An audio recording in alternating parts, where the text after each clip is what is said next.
Alors, bonjour à tous et bienvenue à cette dernière table ronde de notre série de webinaires qui était en fait notre réponse à Humalia et notre contribution en fait à la crise actuelle avec comme objectif en fait de réfléchir ensemble, d'échanger, de partager des meilleures pratiques et surtout de s'inspirer aussi.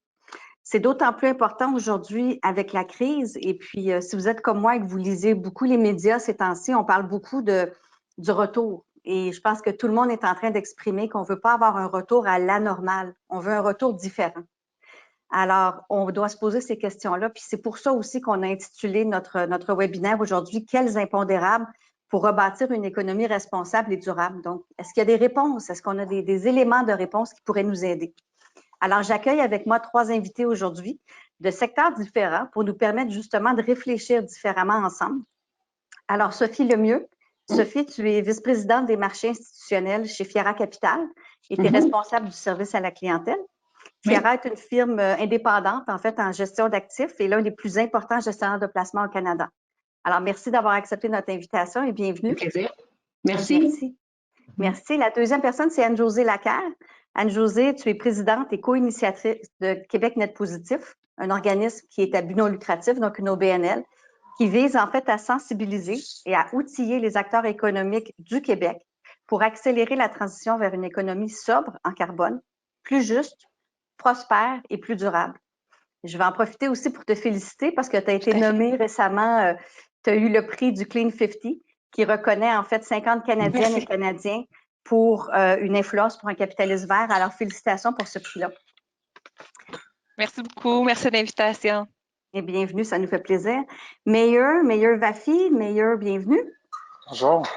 Alors, Meilleur, tu es le cofondateur et directeur général de Better Narrative, que les auditeurs connaissent peut-être sous la marque Norden, à travers la marque Norden. En plus de confectionner des vêtements faits uniquement à partir de matériaux recyclés, Better Narrative s'est donné une mission sociétale aussi, qui est d'inspirer le changement des mentalités pour une évolution des comportements de consommation. Alors, bienvenue. Oui, merci. Ça nous fait vraiment plaisir de vous avoir. Merci à vous trois d'être là, puis on espère qu'on va avoir une bonne session aujourd'hui. On est pas mal certains de ça. Alors, je rappelle aux auditeurs que si vous avez des questions, on va les prendre. On est vraiment là pour que ça soit une session autant que possible interactif. La façon de le faire, c'est qu'il y a un petit point d'interrogation sur votre écran pour chatter. Et donc, vos questions seront envoyées directement, puis on pourra essayer d'y répondre tout au long de la discussion. Donc, si on se remet avant la crise, en fait, on repense un peu à il y a peut-être 2 mois, on parlait de plus en plus de changement climatique. On a vu qu'il y avait des mouvements de protestation, je ne vous apprends rien, des mouvements de protestation mondiale des citoyens, entre autres l'idée aussi par Greta Thunberg, mais par une quantité de gens.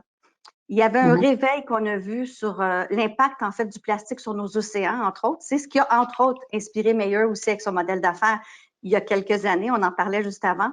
Au niveau des investisseurs, bien, on a vu que les investisseurs et les acteurs économiques commençaient à agir, hein, que ce soit le Business Roundtable aux États-Unis, qui a voulu intégrer les intérêts finalement qui sont sociaux et environnementaux, en plus des intérêts des actionnaires, en fait, au niveau des investissements. Donc, on sait que tout ça se passait. Il y avait un bouillonnement quelconque, mais on savait aussi que ça allait pas assez vite. Puis ce qu'on savait, c'est que les comportements semblaient difficiles à changer.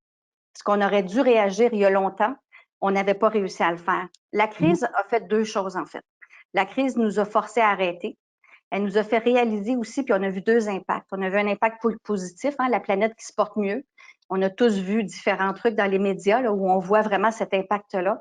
Mais il y a aussi des impacts négatifs, comme l'usage justement du plastique à usage unique, qui a augmenté significativement depuis. Et que donc on ne voit pas vraiment les comportements qui ont nécessairement changé. Mais en parallèle avec ça, quand on parle à des individus, quand on regarde un peu ce qui se passe dans les médias, on voit aussi que les gens ont une réalisation, qu'en fait, on est capable de changer. Oui, on a été forcé, mais il y a quelque chose qu'on a été capable de faire et l'impact se fait sentir assez rapidement. Donc, le changement est possible. On a vu aussi, juste pour vous rappeler aussi, le 22 mars dernier, c'était le 50e anniversaire du Jour de la Terre. Anne-Josée, tu as d'ailleurs été l'instigatrice d'une lettre qui a été envoyée au gouvernement pour favoriser justement une relance verte. Félicitations pour ça avec le groupe Clean 50 qui a été signé par au-delà de 200 personnes au Canada, qui étaient des personnes d'influence dans ce domaine-là. On a vu le lendemain le premier ministre Trudeau dire qu'il allait faire une relance verte. Donc, en fait, tout ça pour dire quoi? C'est que ça bouge beaucoup. il y a un éveil qui est peut-être plus profond. On espère qu'il est plus profond, mais ça fait poser des questions. Alors, comment on fait pour faire avancer, pour propulser ce réveil-là, pour qu'il se transforme en action durable? Qu'est-ce que les entreprises, qu'est-ce que les OBNL, qu'est-ce que les gouvernements, la société civile, le secteur de recherche, qu'est-ce qu'ils peuvent faire pour faire avancer cette transition-là? Alors, nous, ce qu'on sait chez Humalia, c'est qu'il n'y a pas une réponse unique. On sait ça pour tous les problèmes sociétaux aujourd'hui, sont tellement complexes, il n'y a pas une réponse unique. Ça va venir de plusieurs secteurs et c'est pour ça qu'on a invité nos invités aujourd'hui. C'est pour essayer d'en discuter ensemble puis de voir est-ce qu'il y a des éléments ou des pistes de solutions. Alors, je vais commencer mes questions avec Anne-Josée.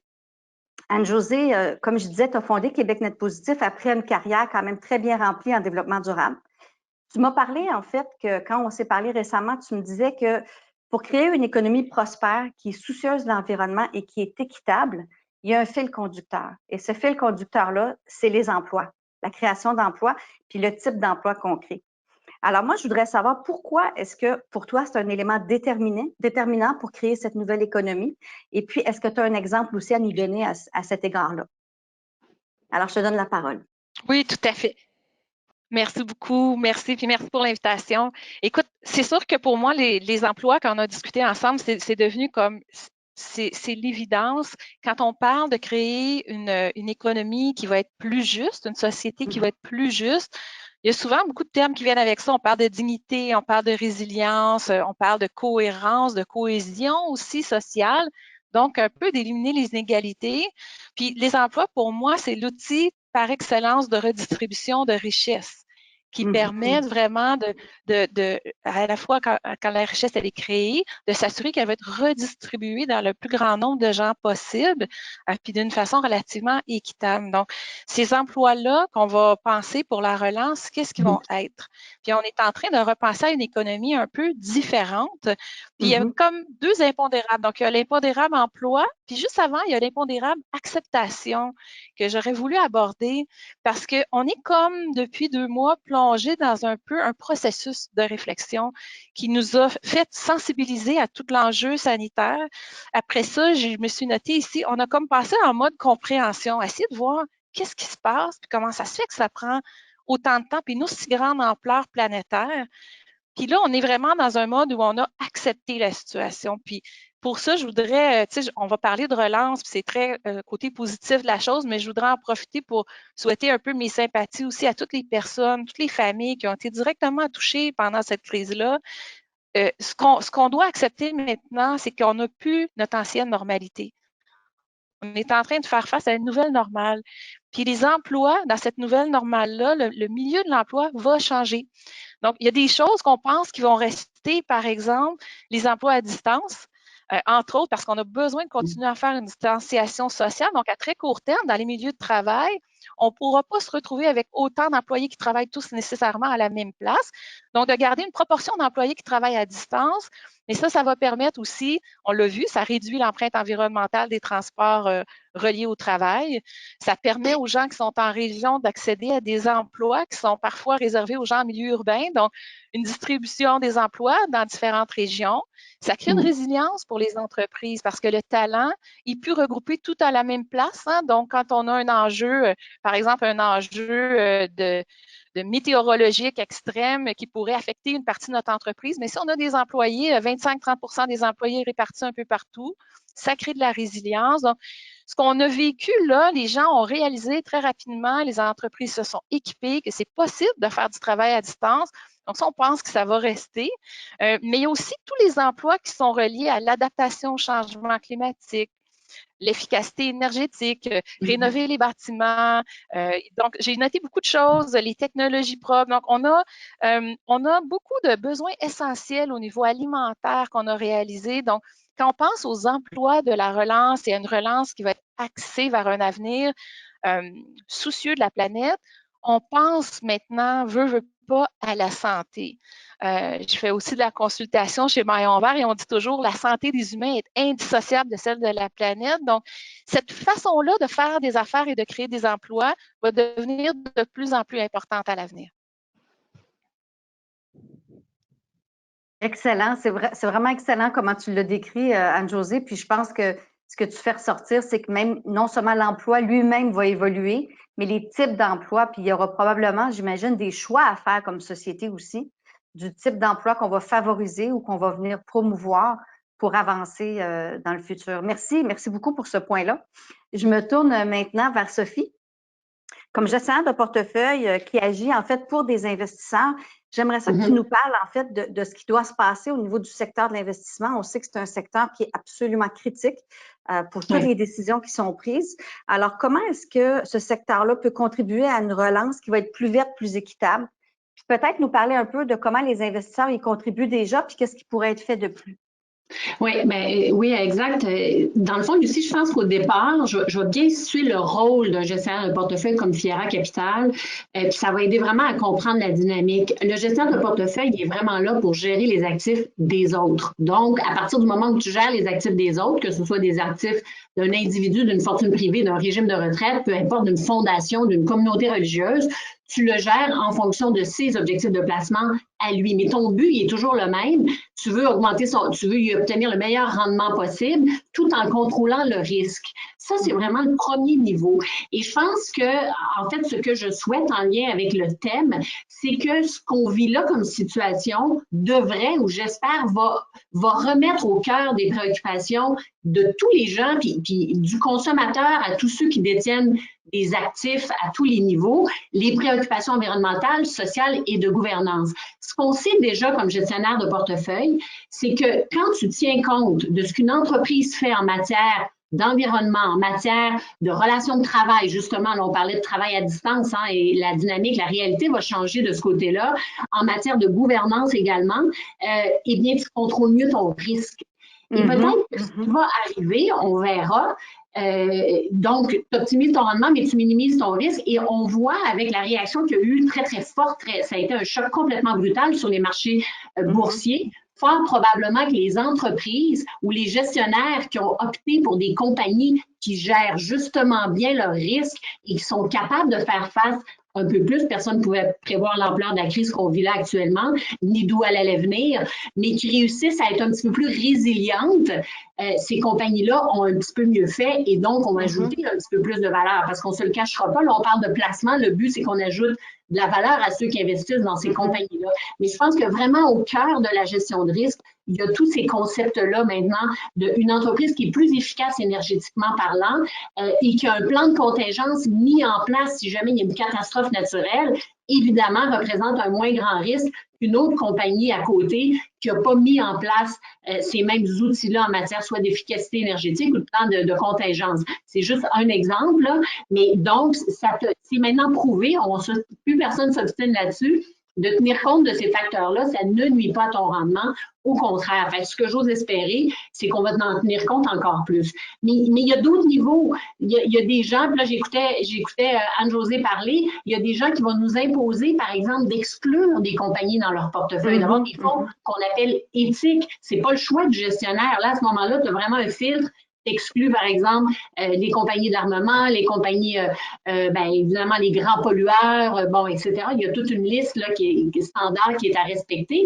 Puis ton troisième niveau, c'est de réussir à investir en tenant compte du rendement, du risque, mais aussi de l'impact que la compagnie peut avoir dans la société, que ce soit en termes d'énergie verte, que ce soit en termes sociaux, des logements sociaux, par exemple, ou même pour combattre la pauvreté, favoriser la santé, justement.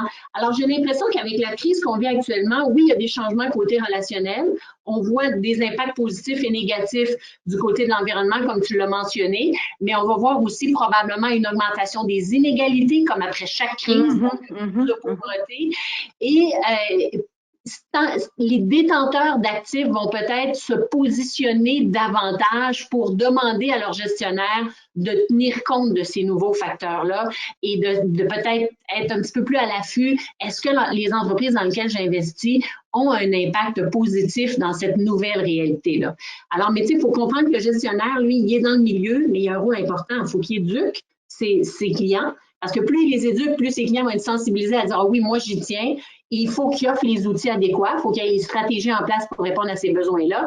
Et de l'autre côté, il investit dans des entreprises, il faut qu'il fasse de l'engagement auprès de ces entreprises-là pour que les entreprises qui financent sous forme de dette ou dont ils achètent les actions soient vraiment mieux équipées pour divulguer qu'est-ce qu'elles font en termes d'environnement de social ou de gouvernance. Super, merci. Merci beaucoup, Sophie. En fait, c'est très bien expliqué, je pense. Puis, ce que je retiens de ce que tu nous dis, c'est qu'il y a plusieurs façons que d'un côté, investisseurs, en fait, que vous pouvez aussi avoir un impact, que ce soit en influençant les investisseurs comme tels qui vont prendre la décision et où ils vont investir. Deuxièmement, c'est d'intégrer aussi cet impact sociétal qui peut être ESG à n'importe quel de ces niveaux-là, au sein même de leurs décisions et de leurs critères d'investissement. Entre autres, parmi tout ce que tu as dit. Super, merci beaucoup. Merci, c'est un bon point. Meilleur, je passe à toi. Meilleur, en tant qu'entrepreneur, en fait, tu as basé tout ton modèle d'affaires complètement sur des valeurs et ce qui est des non négociables, si on pourrait dire, qui sont respectueux de l'environnement et de l'humain. Ton produit est totalement fondé là-dessus et la façon dont tu fais la gouvernance de ton entreprise aussi est liée à ça, mais tout en cherchant également à créer une valeur économique. Moi, j'aimerais te poser une question. En fait, à ton avis, comment est-ce que les entrepreneurs et les industries peuvent contribuer à cette nouvelle économie-là? Puis, quelle est leur responsabilité ou la contribution qu'ils peuvent avoir à ce niveau-là, donc en tant qu'entrepreneur comme tel? Oui, écoutez, pour nous, en tant qu'entreprise, Better Narrative ou la marque Norden, c'est clair, l'entreprise a été fondée, la fondation est sur l'avancement ou le développement côté environnemental, social. On a vraiment tout pris en considération. On a travaillé ensemble à développer le schéma pour être sûr que on vise ce qu'on fait. On fait attention à tout ce qu'on développe. Et pour être certifié B Corporation, c'est un autre élément qui fait preuve comme quoi qu'on respecte vraiment les normes côté environnemental, social. Et on est là pour le meilleur de la planète, le peuple. Mais nous aussi, nous sommes victimes de cette crise. Et concernant des impondérables, ben, écoutez, notre domaine en tant que tel, vous savez, être un détaillant, 60 jours sans revenus, avec des loyers qui sont dus, il y a beaucoup d'impondérables. On ne sait vraiment pas à quoi on va revenir, à quoi nous, en tant qu'entreprise, même en tant que domaine dans le développement ou le marchandisage de vêtements ou de produits, on ne sait vraiment pas à quel niveau ou à quoi on va c'est quoi le retour puis ça a l'air de quoi. Là, tranquillement, on voit que oui, l'économie commence à réouvrir, mais il y a beaucoup on ne sait pas. C'est vraiment du inconnu. C'est vraiment un endroit où on n'est jamais, il n'y a pas un plan de match. On développe le plan de match à fur et à mesure qu'on développe de jour à jour. Mais je crois que c'est clair, le consommateur, la façon qu'ils vont consommer, il va y avoir des changements. Et en tant qu'un entrepreneur, ben, un entrepreneur cherche à quoi? Il cherche ses opportunités. Donc, qu'est-ce qu'il fait? Il va aller voir un manque ou une façon de faire et il va essayer de développer un plan ou un produit pour servir le peuple et essayer de faire un profit. Okay? Mais avec tout ce qui se passe, beaucoup d'entrepreneurs, ils sont là, ils veulent prendre l'avance, ils veulent prendre position de cette opportunité, mais c'est pas toujours avec des bonnes intentions. Par exemple, il y a 60 jours, il y avait une demande de produits médicaux, PPE, puis moi, pour moi, un des P dans PPE, c'est polyester et non protection, parce que c'est tout du synthétique. Et avec le synthétique, ce qui arrive, c'est que également avec récemment la chute du prix du pétrole, ça crée c'est avec la chute, quand ça coûte plus cher pour mettre du pétrole en entrepôt vis-à-vis l'utiliser, ça c'est comme un gros win pour les entreprises à base de plastique, on va pas en nommer là, mais ils sont là, puis eux autres ils en achètent, puis ça descend leur prix coûtant et leur profit augmente. Mais à la fin de la journée, il va y avoir des nouvelles façons de faire concernant les consommateurs, les détaillants. Puis pour moi, la responsabilité reste avec les entreprises. Parce que le consommateur a besoin de ce qu'il a besoin. Mais la façon que c'est livré, c'est là qu'on est capable de vraiment faire le terme en anglais, un soft reset, mais c'est vraiment de faire attention et de dire, OK, c'est le moment. Aujourd'hui, c'est le moment de vraiment, tout le monde chez nous, on est même sur le modem, il y a un bouton reset. C'est vraiment le temps de peser le reset et c'est pas de faire restructurer l'entreprise complètement, mais c'est de prendre certaines divisions, certains éléments et assurer que l'incorporation de l'avance et le développement environnemental se fait aujourd'hui. Prendre avantage de cette crise, mais vraiment de commencer à avoir un plan. Et ça peut être aussi simple d'éliminer l'usage unique au bureau. Ça peut être des petites choses qui vont très loin. Puis en parlant d'usage unique, même encore là, avec, oui, le pétrole qui baisse, avec les PPE, mais aussi les restaurants. Vous savez, quand on va manger chez un restaurant, ils ne nous servent pas avec d'usage unique, mais maintenant, tous les comptoirs pour emporter, c'est tout usage unique. Même à la maison, s'il y a une famille avec 4 enfants, les parents, ils font la vaisselle le déjeuner, à l'après-midi, le soir. À la fin de la journée, veut pas, il va avoir des éléments. Il va dire, OK, on va juste, tu sais, il me reste plus de main, j'ai tellement lavé de vaisselle, mais à la fin de la journée, il faut faire attention. C'est ça qui est important et vraiment la responsabilité en tant que le développement et l'avancement reste avec les entreprises, mais il y a aussi l'individu qui doit prendre de meilleures décisions.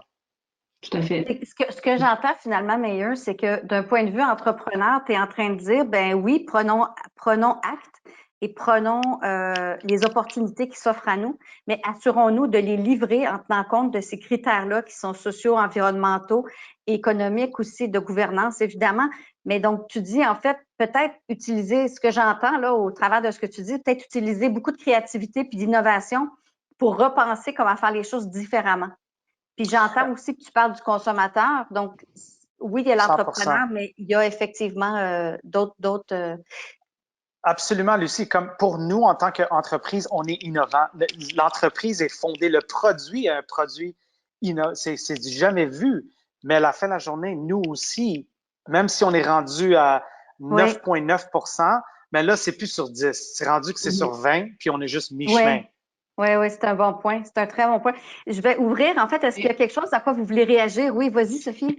Ben, j'essaie de faire le lien parce qu'évidemment, c'est deux univers qui peuvent être assez différents, là, l'univers de Meyer puis ça dans quoi je suis. Mais ce que je retiens, puis c'est un point qui est hyper important, c'est encore la sensibilisation au bas, c'est-à-dire la pyramide inversée. Le consommateur, puis c'est sûr que plus le consommateur dicte des façons de faire, plus ça va aider. Mais c'est vrai, à un moment donné dans la vie, tu veux manger à la fin de la journée, là. Alors, si certaines choses se mettent à coûter moins cher, même si c'est moins environnemental, tu risques d'être tenté de le faire. Alors, si on voit à un autre niveau, les grands détenteurs d'actifs, on a vu la Caisse de dépôt qui a mis en place une politique de réduction de gaz à effet de serre. Donc, ça dicte aux gestionnaires de portefeuille un peu, ça donne la voie aux détenteurs d'actifs sur vers où aller. Ça donne des exemples concrets. Les comités de retraite, on gère beaucoup d'argent pour des régimes de retraite. Ce sont les membres des comités de retraite, donc les employés, donc des consommateurs ultimement, qui sont fiduciaires de leur régime de retraite, qui doivent mettre des politiques en place qui vont imposer, par exemple, à leurs gestionnaires de portefeuille de faire des comptes rendus sur la façon dont ils intègrent les facteurs environnementaux, les facteurs sociaux, les facteurs de gouvernance. Donc, c'est certain qu'à petite échelle, c'est très difficile d'avoir un impact. Une entreprise qui a la chance justement d'à peu près payer rien son pétrole va malheureusement peut-être se mettre à en utiliser davantage parce qu'elle veut faire plus d'argent en bout de ligne. Par contre, s'il y a vraiment à des niveaux plus grands, les grands détenteurs d'actifs qui se fixent des objectifs tout aussi serrés et qui forcent la main aux émetteurs, aux entreprises publiques, d'avoir des politiques de décarbonisation, de réduire leur empreinte carbone, ben, ça va avoir un impact. Donc, c'est pour ça que je dis que, dans le fond, on est loin, mais en quelque sorte, ça prend un mouvement qui est vraiment massif de la part des détenteurs d'actifs et qui va refléter les besoins des consommateurs et qui va forcer la main justement aux émetteurs et aux grandes entreprises à mettre des politiques en place pour essayer d'éviter justement de retomber dans des impacts négatifs, là. Super, c'est un excellent point. Puis je pense qu'Anne-Josée voulait rajouter quelque chose également. Oui, en fait, tout à fait. Je pense que l'intégration de l'environnement dans toutes les décisions est essentielle. Puis on peut regarder même le niveau fiscal, par exemple. S'il y a des incitatifs, par exemple, moins de taxes sur un vêtement qui est fait de matière recyclée, qui a été fait par une entreprise soucieuse de l'environnement, déjà, tous les choix, la transformation de l'économie qu'on est en train de vivre passe par des choix individuels de chaque consommateur. Mais ces choix-là sont aussi influencés par des enjeux de fiscalité, des enjeux environnementaux. L'investissement dans les entreprises va influencer les entreprises à prendre certaines décisions. Mais quand on pense à une vision globale, nous, chez Québec Net Positif, on y pense depuis 2016. Comment on fait pour que ça devienne une action concrète? Puis je pense que c'était une de tes questions. C'est ma prochaine question, c'est parfait. Ouais, mais on peut y venir maintenant, dans le sens où, pour une entreprise individuelle, il faut réaliser, OK, on pense qu'un des impondérables, là, c'est de s'inscrire dans une économie soucieuse de l'environnement puis davantage sobre en carbone. Mais qu'est-ce que moi, j'ai à ma disposition pour pouvoir m'inscrire dans cette économie-là? Est-ce que j'ai des atouts? Est-ce que j'ai des avantages compétitifs? Ce qu'on s'est rendu compte, c'est qu'ici, au Québec, entre autres, on est une des seules juridictions au monde entier qui produit de l'hydroélectricité qui est renouvelable à tout près de 100 %. Donc, qu'on soit un petit atelier d'ébénisterie, une usine manufacturière, on a accès à cette hydroélectricité-là. Et dès qu'on a un produit électrifié, soit pour transformer une matière, pour fabriquer un produit, qu'on le fait avec l'hydroélectricité québécoise ici, ce produit-là est probablement plus vert que la plupart de ses compétiteurs dans le monde. Donc, de bien utiliser notre hydroélectricité, l'énergie qu'on utilise dans n'importe quelle fabrication, qu'on soit productif avec cette énergie-là, donc une productivité énergétique, permet d'avoir un avantage compétitif pour aller capturer des parts de marché de l'économie sobre en carbone. Puis pourquoi les investisseurs s'intéressent beaucoup à cette économie-là? Le groupe d'intervention économique, le GIEC, j'oublie le nom exact, le groupe international économie et le climat, a identifié que l'économie sobre en carbone, d'ici les 10 prochaines années, ça va être 26 000 milliards de dollars au niveau mondial d'occasions d'affaires, donc en infrastructure verte, en technologie verte. Donc, les villes, les municipalités, les entreprises, tout le monde est en train de se transformer. 26 000 milliards de dollars là, sur la même période de 10 ans, c'est 2 fois plus que l'impact estimé de l'intelligence artificielle.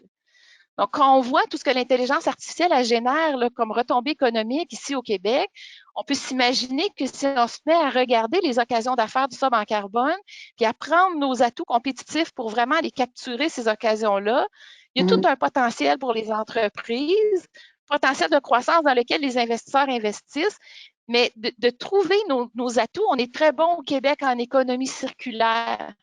Cascade, depuis des années, a développé plein de façons de faire. Donc, il y a beaucoup d'atouts. On a des gens au niveau académique qui connaissent très bien aussi le sobre en carbone. Donc, on a la capacité de transférer ça en action concrète pour les entreprises.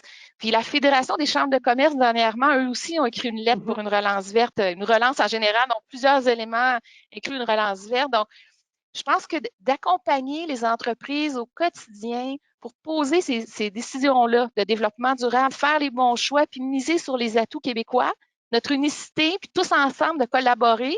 Il y a vraiment un potentiel là d'aller tirer notre épingle du jeu, puis d'attirer les investissements, justement, de les attirer vers nos entreprises, chez nous, ces capitaux-là.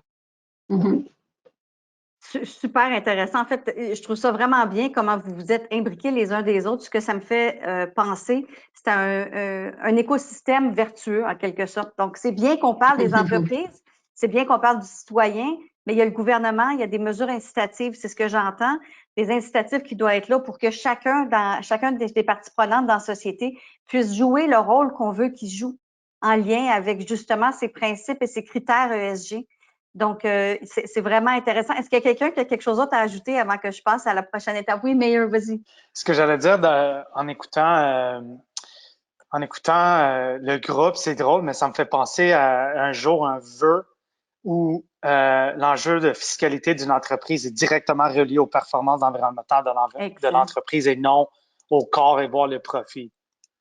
Avec tout ce qui se passe, imaginez-vous dans un monde où entreprise X, maintenant, l'année fiscale est terminée et c'est le temps d'embarquer sur le call, puis tout le monde est là, puis soudainement, ben, l'action et l'entreprise est basée strictement sur la performance de l'entreprise côté effet de serre, ou ça dépend, là, Ouais. tu sais, mais ça serait... En fait, un point, ce qui se met en place actuellement, c'est des objectifs de rémunération de la haute direction des entreprises en fonction justement de l'atteinte de leur objectif de réduction de gaz à effet de serre. Mais évidemment, c'est pas simple parce qu'il faut que tu saches comment calculer. Tout est dans... Évidemment, en finance, tu veux tout calculer. Hein? La finance est habituée de calculer puis de comparer. C'est ça son critère de base. Or, calculer des réductions de gaz à effet de serre, c'est très complexe. Il y a plusieurs niveaux, on le sait. Donc, jusqu'où tu vas l'étendre, en fait, ce calcul-là. Mais à la Caisse de dépôt, entre autres, les grands dirigeants, leur rémunération est maintenant liée directement à leurs résultats, à leur atteinte de leur objectif de réduction de gaz à effet de serre ou, en fait, émissions de carbone.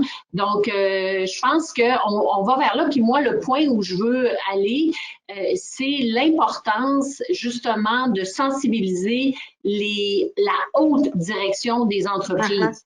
Peu importe la taille de l'entreprise, il y a tout le temps une haute direction, il y a un premier, il y a une équipe de direction, et ce sont ces gens-là qu'il faut sensibiliser. Ce sont ces gens-là qui doivent être d'abord et avant tout tributaires et les conseils d'administration.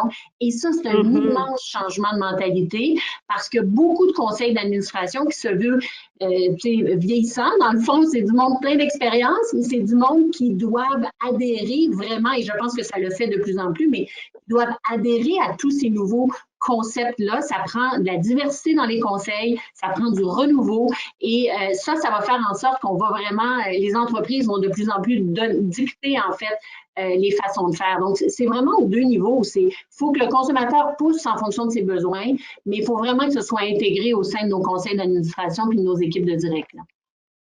Tout à fait, merci. Puis je pense qu'Anne-Josée voulait rajouter quelque chose.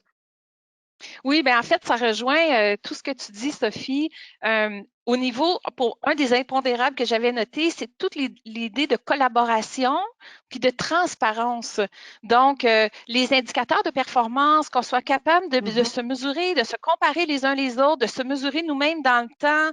Donc, il y a beaucoup d'enjeux, il y a beaucoup de travail qui a été fait dans les dernières années sur de tels indicateurs. Puis, je dirais que tous les gens en développement durable depuis 10 ans ont travaillé beaucoup à accompagner les entreprises, à améliorer la reddition de comptes, améliorer la transparence. Mais maintenant, on voit que c'est plus juste une transition là, marginale qui doit être faite. C'est vraiment une transformation. Donc, ce qu'on a appris, et puis avec les nouveaux outils, même internationaux maintenant qui existent, pour améliorer toute cette collaboration-là et cette transparence-là, va nous amener à aller au-delà de la gestion du risque. Donc, la gestion du risque est très importante, puis elle a une grande valeur autant pour l'entrepreneur que pour l'investisseur, pour tout le monde. C'est important de gérer le risque. Mais des fois, dans la gestion du risque, on tombe dans une phase un peu d'inaction ou d'action à la marge. Alors que si on regarde, nous, on appelait notre organisation Québec Net Positif. Donc, si on embrasse une notion de net positif où on capture des occasions d'affaires et on va au-delà de la gestion du risque, c'est là où vraiment on a de l'air pour respirer, puis on peut commencer à innover, collaborer, puis ça va se faire sur vraiment une grande base de confiance à travers des chaînes d'approvisionnement ou une entreprise qui veut être responsable va raccourcir sa chaîne d'approvisionnement, va sélectionner qui a dans sa chaîne. Ça va être d'autres entreprises responsables. Puis quand tu parlais tantôt de cercle vertueux, et ça, c'est un bon exemple quand on travaille avec notre chaîne d'approvisionnement pour encourager d'autres entreprises comme la nôtre qui aussi embrassent les mêmes valeurs. Donc, ça, c'est ce qui est en train de se mettre en place à l'international avec beaucoup d'entreprises. On le voit déjà au Québec, mais je pense qu'il va s'accélérer beaucoup là, dans les prochaines années, surtout si les consommateurs continuent d'envoyer le signal que c'est important pour eux, en plus des investisseurs. En fait, ce que tu soulignes, Anne-Josée, c'est tout l'aspect de l'impact. Donc, ça revient à ce que je disais initialement, la relation rendement-risque, on est conscient là, que ça aide à optimiser, ça nuit pas à ton rendement de tenir compte de ces facteurs-là. Mais là, il y a un mouvement et ça, il faut que ça vienne de la demande, d'une demande pour les gestionnaires de portefeuille. Il faut qu'on ait la demande de gérer des portefeuilles qui ont un impact positif. C'est ça le net positif dans ton cas à toi. C'est pas simple parce qu'il y a 17 objectifs de développement durable. Tu prends une compagnie, elle va avoir un effet positif sur la santé, mais peut-être un effet négatif sur un autre point. Donc, il faut vraiment que tu mettes encore une fois des outils à ta disposition, des métriques qui vont te permettre d'analyser. Il y a quand même du travail qui se fait là, à l'international avec des regroupements justement d'organismes dont les Nations Unies, l'UNESCO, etc., là, le Impact Management Project, qui donne quand même des critères qui te permettent d'évaluer le net positif, si on veut, pour reprendre le nom de ta compagnie, d'une entreprise, à savoir au net, quel est son impact positif. Et là, une fois que tu as un univers investissable de compagnie qui tiennent compte des facteurs ESG, puis tu sais que tu vas ajouter de la valeur, tu prends cet univers-là et là, tu vas sélectionner ceux qui ont un impact positif. Alors moi, ce que je rêverais, c'est que dans 5 ans, dans 10 ans, maintenant, la finance se fasse à 3 dimensions, rendement, risque, impact. On n'est pas là, mais je pense que il y a beaucoup de choses qui se mettent en place en ce sens-là.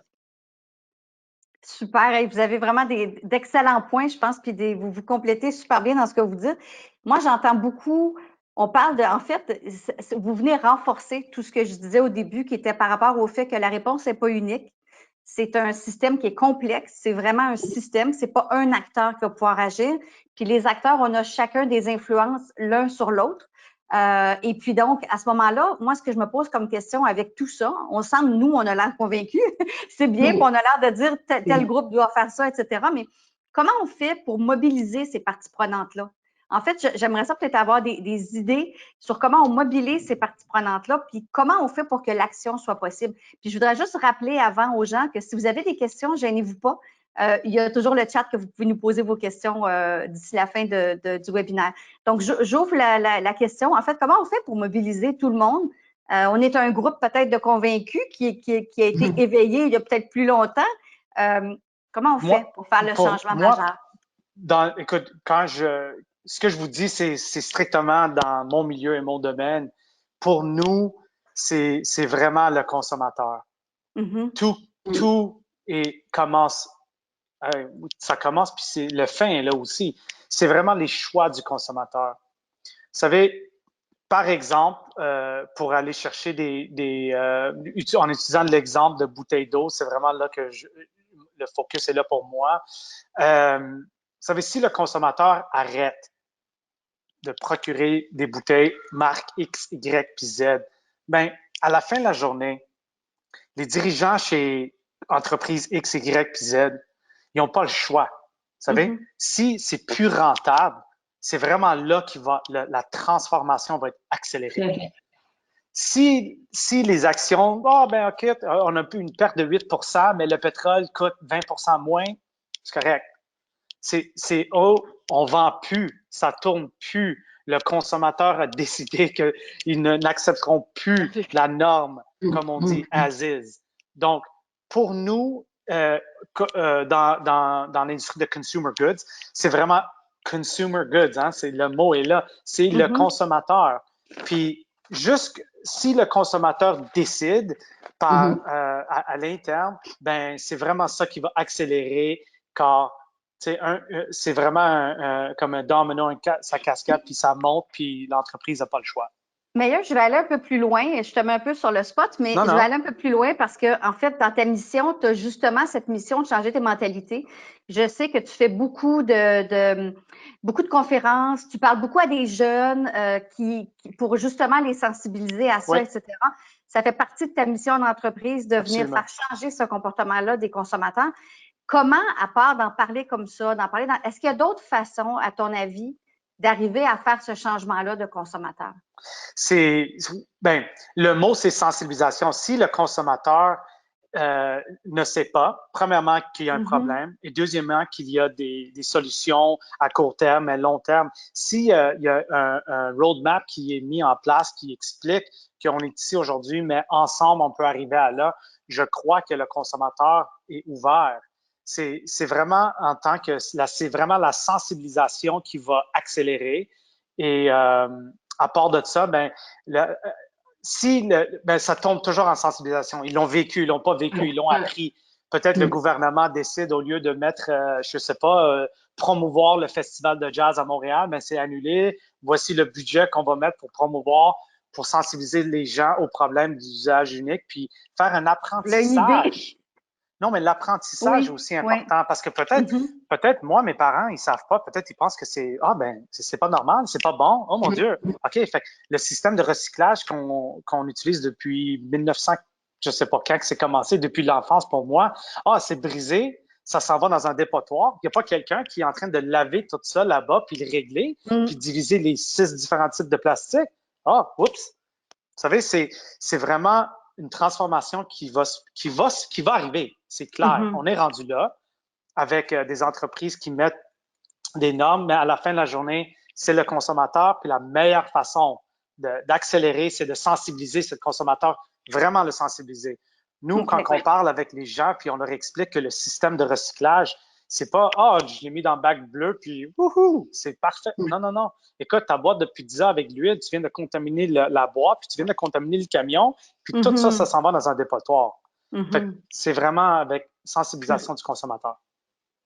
Merci. Je pense que Anne-Josée avait quelque chose à dire, puis je pense que Sophie aussi. Fait que je vous laisse y aller. Anne-Josée, peut-être en premier. Je voulais dire que la sensibilisation du consommateur est super importante pour plusieurs raisons. Puis Lucie, toi, comme introduction, tu disais, nous autres, on est des convaincus. Mais je pense que c'est, moi, un des impondérables que j'avais noté, c'est que les convaincus doivent reconnaître la complexité que ça devienne un collectif. C'est pas si simple que ça. Puis c'est comme si on est passé du DD au ODD, là, puis ça, dans nos termes, le développement durable vers les objectifs de développement durable. On a comme cette espèce de vision collective-là. Elle a été définie, mais ça va passer par les signaux que chaque consommateur va faire. Mais non seulement ça, au fur et à mesure qu'on sensibilise des gens et qu'on les convainc, un consommateur, c'est aussi un employé dans une compagnie, dans une organisation. Puis, on n'a pas besoin d'être la personne de développement durable pour faire une différence. On peut être aux achats, on peut être la personne qui coordonne l'ensemble du bureau, la personne qui s'occupe de l'édifice. Dans tous les rôles, on a une action, on a un potentiel d'action pour faire changer les choses dans la bonne direction, puis aligner vers une entreprise qui va être plus soucieuse de l'environnement, dans la façon qu'elle gère ses matières résiduelles ou qu'elle se procure ses matières premières ou encore dans sa façon dont elle est productive. Donc, la sensibilisation, c'est super important, mais c'est aussi de donner aux gens cette espèce de réalisation qu'on peut tous faire quelque chose qui, ultimement, va avoir un impact. Puis l'impact net positif des entreprises passe par des actions que des gens individuellement vont faire, par les signaux qu'on va donner sur le marché en achetant quelque chose comme consommateur, demander à nos investisseurs d'investir à bonne place. Fait que tout ça a une influence. Fait que je pense que c'est... Et on s'influence les uns les autres aussi. Quand on se regarde, on se consulte. Donc, il y a quelque chose là qui devient un collectif, un tout, qui est complexe à atteindre, mais on a quand même beaucoup de gens déjà de sensibiliser. Et puis, la pandémie actuelle, elle a renforcé cette occasion-là. Je pense qu'on peut s'en servir comme un tremplin. Merci. Merci, Anne-Josée. Je vais aller à Sophie. Puis après, on a une question aussi des gens qui sont sur la ligne. Vas-y, Sophie. En fait, j'aime beaucoup ce que j'entends, puis c'est surprenant de voir comment on peut réussir à rassembler nos trois univers ensemble. Puis je suis entièrement d'accord avec la sensibilisation puis la communication. Moi, systématiquement, ma clientèle, moi, ce sont des régimes de retraite. On est des gens chanceux dans la vie qui ont droit à un régime de retraite, mais les membres de ces comités-là, ce sont des consommateurs, ce sont des employés et on va retrouver tous les corps de métier. Un des objectifs que je me donne systématiquement, au-delà de parler des résultats de leur stratégie, c'est de les éduquer en matière d'investissement responsable parce que tant qu'eux ne mettent pas dans leur politique que moi, comme gestionnaire, je dois faire des comptes rendus, je dois leur expliquer ce qu'on fait, tant qu'ils ne nous fixent pas des objectifs qu'ils veulent pas, s'ils veulent pas connaître l'empreinte carbone de leur portefeuille, par exemple, il y a bien des gestionnaires qui ne le feront pas pour le plaisir de le faire, hein, parce que ça demande des ressources, ça demande des outils, ça demande etc. Alors, plus on les éduque, plus ils vont en exiger aux gestionnaires, plus les gestionnaires vont mettre des outils en place. Nous, on peut, par exemple, justement, calculer l'empreinte carbone de tous nos portefeuilles et comprendre d'où ça vient et comment on peut améliorer ça. Il faut que ça vienne justement, donc c'est de l'éducation, de la sensibilisation, je pense que c'est vraiment ce qui est le plus important. Puis, je voulais juste dire deux choses. Dans les principes UNPRI, là, des principes des Nations Unies, en matière d'investissement responsable, un des principes, c'est la collégialité, la collaboration entre les gestionnaires de portefeuille, mais entre l'industrie. Donc ça, c'est le côté détenteur d'actifs. Et le 17e objectif des objectifs de développement durable, c'est le partenariat. Donc, je pense qu'à tous les niveaux, il faut justement décloisonner chacune des sphères d'activité, puis tout le monde, si chacun dans son domaine, la communication va davantage dans le même sens, bien, je pense que ultimement, ça va donner davantage de résultats. Je pense que ça fait un bon sommaire aussi en parlant justement de l'objectif numéro 17 des ODD, justement, qui est sur le partenariat. Je vais aller à une question qui est venue, entre autres, de nos auditeurs. Donc, ça dit, pour encourager le consommateur à changer de comportement, ne faut-il pas changer l'offre? On en a un petit peu parlé. J'aimais l'idée avancée plutôt que la responsabilité n'est pas juste sur le consommateur. La réglementation est aussi un bon levier pour changer les comportements. En effet, ça devient un incitatif aussi. Quand les bouteilles d'eau ont été interdites dans les établissements d'enseignement, les étudiants se sont mis à apporter leurs propres bouteilles et gourdes. En fait, il n'y avait pas de question, c'était un commentaire que je suis en train de lire, mais c'est très vrai. Donc, en fait, ce qu'on est en train de dire, c'est oui, on doit avoir la responsabilité, mais on doit aussi avoir des incitatifs pour le faire, puis on doit sentir, en plus, tu parlais de la rémunération des hauts dirigeants, il doit y avoir en plus un bénéfice, donc quelque chose qu'on gagne en retour à faire ce bon comportement-là. Au-delà, évidemment, la première chose qu'on gagne, c'est un environnement plus sain. Donc, notre propre santé, puis le rôle de chacun là-dedans. Parfait. Je voudrais, oui, en fait, vous avez parlé du partenariat. Je voulais juste une petite note, Lucie, concernant ce que, Anne-Josée, je suis tout à fait d'accord avec ce que vous dites, puis la sensibilisation, c'est là qui va commencer des petites actions cohérentes. Une fois que l'individu est comme les jeunes à l'école, ben écoutez, groupe de 300 élèves, 300 bouteilles par jour, fois 180 jours d'école, écoutez, c'est énorme. Mais vous avez 100% raison, ça doit pas nécessairement être une directive qui vient de haut au bas. Par exemple, si l'individu qui s'occupe ou bien l'individu qui commande les matières nécessaires pour le bureau, mais encore là, n'importe qui peut prendre la charge. Et on le voit dans l'entreprise où je suis, où j'étais avec les individus, ou des fois même aux écoles où je parle avec les enfants, tout change. Puis c'est vraiment, ça commence avec la sensibilisation. C'est ça que j'allais dire. Je suis tout à fait d'accord avec vous. Puis c'est de là, c'est les actions cohérentes qui vont assurer. Puis là, avec un commitment, comme on dit, c'est sûr que c'est long terme. Je pense qu'Anne-Josée, tu voulais rajouter quelque chose avant ma dernière question. Vas-y. Je voulais juste ajouter qu'on a fait une lettre là, avec le Clean 50 qu'on a appelé Clean Reset, qu'on a adressé à nos gouvernements, mais il y a plein d'autres lettres qui ont été faites par des intervenants au Québec. On voit des vedettes ce matin qui se sont mis ensemble avec des scientifiques. Mais toutes ces lettres-là, beaucoup s'adressent à nos gouvernements. Pourquoi? Parce qu'on a aussi besoin que les politiques publiques intègrent ces éléments-là dans la base là, des valeurs qu'ils cherchent à encourager. Parce que si les politiques publiques ne sont pas axées vers cette économie-là de l'avenir, ça devient difficile d'avoir le bon cadre, le bon dialogue. Donc, l'environnement est moins propice parce qu'il est axé vers une économie peut-être un peu plus du passé, ou je ne sais pas exactement comment m'exprimer, mais on regarde là, dans l'économie, où est-ce qu'on crée de la richesse et des emplois? Qu'est-ce qui est aligné avec un avenir sobre en carbone et soucieux de la planète? Et est-ce que les politiques publiques sont en train d'encourager le développement de ces éléments-là, ce qui va faire que ça va être durable dans le temps, la prospérité? Donc, c'est pour ça que tout le monde s'adresse aussi au gouvernement. Donc, je voulais juste ajouter le petit volet des politiques publiques qui, veut pas, là, a son rôle à jouer dans tout ça. Absolument. Puis juste pour parler de politique publique, je m'excuse toujours avec le plastique, là, mais on peut utiliser la Norvège comme exemple. Vous savez, ils sont capables de récupérer 97% de leur plastique à usage unique grâce au fait qu'il y a des politiques publiques. Par exemple, le transport en commun peut être payé avec une bouteille de plastique. Je vous donne un exemple. Mais c'est vraiment comme ça, c'est vraiment la meilleure façon d'avoir tout le monde travaillant avec une synergie pour assurer un long terme. Merci. Merci beaucoup, Maya. J'allais poser une question sur comment l'action commune pourrait arriver. Je pense que ça va être l'objet d'un prochain webinaire. On a beaucoup à dire. Ce que j'aimerais, en fait, je vois que le temps file. Ce que j'aimerais quand même, c'est vous laisser la chance on a parlé de clés de succès. Il y a tellement d'éléments qui sont ressortis durant le webinaire. Moi, je me demande si vous n'auriez pas des conseils, en fait.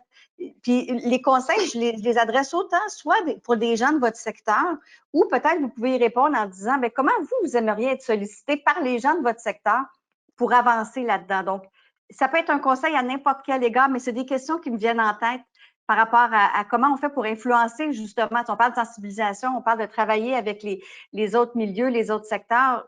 Qu'est-ce que vous auriez comme conseil, soit pour les gens sur l'appel ou les gens de votre secteur? Alors, qui veut commencer? Je ne sais pas s'il y a quelqu'un qui veut débuter. Ben, je peux y aller, Lucie. Okay. Dans le fond, il y a beaucoup à faire dans le secteur de l'investissement encore, et je pense que ce que je souhaiterais, moi, davantage, c'est qu'on me fasse travailler encore plus fort et qu'on m'exige davantage de compte rendu. En matière, puis là, je parle de haut jeu, mais c'est pas moi qui gère concrètement l'argent, là, mais de nos équipes de gestion, dans toutes les classes d'actifs, en immobilier, en placement privé, en infrastructure, en agriculture, en action, en obligation, même acheter une obligation d'une ville, d'une municipalité. Je veux savoir, j'investis, j'achète, je participe au financement d'une municipalité comme régime de retraite, comme détenteur d'actifs. J'aimerais ça que vous me disiez qu'est-ce qu'elle fait, cette municipalité-là, en matière environnementale. Donc, plus on va exiger aux gestionnaires de portefeuille des comptes rendus pour comprendre. Ça ne veut pas nécessairement dire d'exclure des compagnies. Ça ne veut pas nécessairement dire de sortir. On peut aussi l'exiger si on veut, là. Mais si au niveau premier degré, un univers investissable, mais je veux comprendre qu'est-ce que ces entreprises-là font davantage. Et plus le gestionnaire va devoir se commettre, il va investir dans des ressources à l'interne pour développer des outils, parce qu'il faut développer des outils pour bien calculer ou comparer ou voir l'évolution de ce qu'on est, des résultats, en fait. Mais plus aussi, il va se tourner vers ces entreprises à qui il prête de l'argent, à qui il emprunte, dans lesquelles il investit, et il va leur demander de divulguer davantage d'informations financières puis de l'information extra-financière aussi en lien avec les facteurs environnementaux, sociaux et de gouvernance. Donc, dans le fond, moi, c'est ce que je voudrais, c'est qu'on nous en exige plus encore dans ce domaine-là. C'est bon. C'est bon. Merci. Merci, Sophie. Merci. Est-ce que quelqu'un d'autre a quelque chose à rajouter? Je vais y aller. Pour moi, le conseil, ça serait vraiment en tant que société, de vraiment de demander des questions difficiles. Se poser vraiment la question d'où ça vient. Peut-être c'est une genre de niveau de curiosité, là, mais comment ça s'est rendu ici? C'est quoi l'impact? C'est quoi l'impact de ce produit ou de ce projet ou de cet événement? Puis vraiment creuser un peu plus au lieu de juste accepter ce que c'est pour ce que c'est et vraiment de pousser et de vraiment poser des questions difficiles. Pour nous, en tant que manufacture de vêtements, ben écoute, ça peut aller on peut commencer au consommateur puis aller jusqu'à l'usine ou de l'usine à consommateur, mais qui a fait ce produit? Comment ça s'est rendu ici? C'est quoi l'aspect environnemental? C'est quoi les faits tout environnemental, mais aussi social? C'est pas juste, puis l'argent va où? L'argent va où? À qui? Est-ce que c'est monsieur, madame qui travaille à 2 $ le jour? C'est-tu eux? Ou bien c'est la marque qui est rendue publique avec des marges de 78%? C'est des questions, c'est ça que j'encourage. Le conseil, c'est demander des questions difficiles et pousser la curiosité un peu. Oui. Super, merci. Merci, Meilleur. Anne-Josée, de ton côté. Mais je suis très d'accord, là. Puis on a beaucoup entendu parler dernièrement de l'achat local, de rétrécir les chaînes d'approvisionnement. Mais en fait, si on veut que la planète réussisse, il faut aussi garder l'ouverture puis la collaboration, puis que chaque région géographique, chaque entreprise regarde sa raison d'être. C'est quoi ses atouts? Qu'est-ce qu'on peut mettre à la disposition pour que la planète soit meilleure? Puis chaque entreprise là-dedans, avec un peu sa mission, va jouer un rôle. Puis, je pense que pour nous, chez Québec Net Positif, depuis 2016, on réfléchit à cette question-là, on est convaincu que l'économie sobre en carbone là, peut être un moteur de développement économique, de richesse puis d'emploi au Québec. Puis, il y a quelque chose vraiment à pousser, puis à regarder, puis à s'aligner vers ça. Puis spécifiquement, cette année, entre autres, on a un projet qui nous tient beaucoup à cœur, c'est qu'on est convaincu que l'indicateur à un niveau très macro, là, mais de croissance économique, c'est peut-être pas le bon indicateur pour les années à venir. La croissance ultime, à outrance, là, c'est peut-être plus ce qui est requis. Donc, nous, on travaille, on veut développer un baromètre de l'économie sobre en carbone, donc un genre de Green Growth Index. Donc, est-ce que l'économie qui est verte ou soucieuse de l'environnement, tout ce qui a rapport à ça, c'est quoi sa part dans l'économie québécoise? Puis est-ce que cette part-là d'économie verte grandit? Si la part de ce qui se passe dans l'économie québécoise en termes de création de richesse puis d'emploi est de plus en plus alignée vers un avenir sobre en carbone et soucieux de l'environnement, on pense que notre économie va être plus prospère et plus durable à long terme. Donc, il faut repenser aussi la façon dont on évalue le succès d'une économie. Super, super, merci. Écoutez, je vois le temps qui file. Il y avait une autre question qui était très intéressante. Il nous reste 3-4 minutes. Je ne sais pas si on peut la poser. Merci beaucoup parce que je pense que tous les conseils que vous avez donnés, je retiens plusieurs choses. Hein. S'informer, ce que je trouve intéressant, s'informer, exiger, demander des comptes, rester ouvert, trouver sa place dans cette économie ou cet écosystème d'affaires hein, au Québec ou sur un autre territoire. Donc, en fait, j'entends beaucoup de soyez plus exigeants envers nous dans chacun des secteurs. Ça, je trouve ça très intéressant. Et puis, donc, c'est quelque chose à garder avec nous. Je vais poser la question peut-être en quelques secondes, si vous pouviez me dire oui, non, peut-être ou rapidement. La question, c'est croyez-vous que la peur engendrée par la crise est un accélérateur de changement, donc que les émotions sont des moteurs de changement? Ça revient un petit peu à ce qu'on a parlé tout au long, mais peut-être que je vous demanderais juste de dire oui, vous y pensez fort ou puis on pourra peut-être voir si on fait d'autres choses éventuellement. Oui, vas-y, Anne-Josée. Moi, je voudrais juste dire que oui, mais c'est sûr que dans notre idée de net positif pour nous, on va pas axer vers la peur, mais on va axer vers des émotions qui sont l'audace, le courage, l'engagement. C'est ce qu'on a besoin ensemble, de faire équipe, puis de regarder là où il y a des occasions de s'améliorer, puis d'aller vers l'avant d'une façon positive. Moi, je répondrais oui. Je répondrais oui aussi, mais l'important, c'est le comment. Et c'est ce qu'on va apprendre dans les prochains mois. Il n'est pas si évident que ça. Moi, c'est court terme, oui, long terme, non. Oh, ça ne termine pas. Ça. Non, mais c'est parce que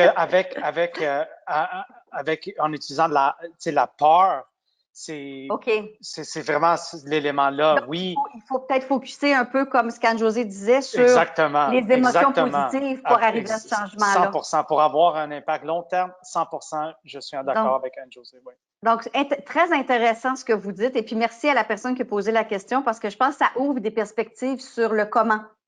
Comment faire ça d'un point de vue positif et non d'un point de vue contraignant négatif. Écoutez, on est sur la fin du webinaire. On a des perspectives extrêmement intéressantes, des impondérables. J'en ai noté, vous les avez entendus, que ce soit les emplois, que ce soit le rôle de chaque secteur de la société, que ce soit les incitatifs au niveau des politiques publiques. Il y a vraiment une panoplie de choses qui peuvent être faites pour aider ça. Je pense que ça nous donne beaucoup d'idées pour les prochains webinaires. Moi, je veux vous remercier, les 3 invités, les auditeurs aussi, puis ceux qui nous ont suivis, en fait, tout au long de cette série de webinaires. J'espère que vous l'avez apprécié. Pour nous, en tout cas, ça nous a beaucoup inspiré. Ça nous a suscité plein d'autres questions.